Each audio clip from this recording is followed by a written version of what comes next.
So what exactly is global branding? Let's break it down into its two word components to get a better understanding. First, we have the word global, which relates to the whole world. Second, we have the word branding, which are unique features attributed to certain products. For example, Coca-Cola, Louis Vuitton, Apple, and Windows. Combine the two and we get the phrase global branding, a unique set of products and services that are recognized worldwide. Building a global brand can seem easy on paper, but is much more complex in practice.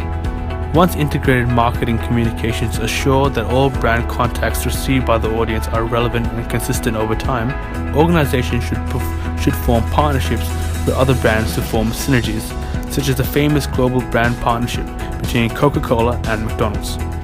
Lastly, it is crucial to balance global and local presence, which can be defined as adhering equally to the pressures of a global strategy and to the pressures of local responsiveness. To reap the rewards of strong global branding, it is crucial for organizations to strengthen their global brand through high levels of investment. It is through consistent high investment in the brand that organizations can evolve the relevant nature of the brand to keep up with the current trends in the world. Think Coca-Cola, for example. They've built up their brand to be the top 10 in the world, relative to the main competitor Pepsi, which is outside the top 50. This strong brand ranking has allowed Coca-Cola to build greater brand loyalty and prestige relative to Pepsi. There are, however, disadvantages associated with establishing a strong global brand, namely the costs associated with the high levels of investment required.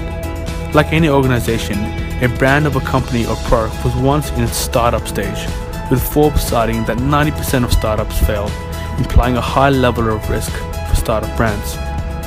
It is only once a brand is established and strengthened after numerous years that it becomes less vulnerable to external risks.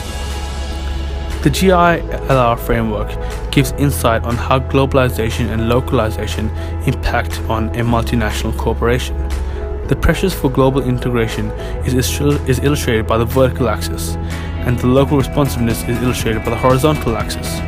Together they dictate how companies should tailor their global strategies. The higher the global integration, the more likely a company is to follow a transnational strategy.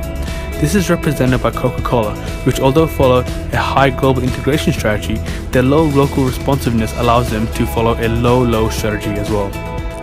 This is in contrast to McDonald's, who need high local responsiveness due to the nature of different markets around the world due to different cultural differences. However, their global integration pressures are low, suggesting a multi-domestic strategy.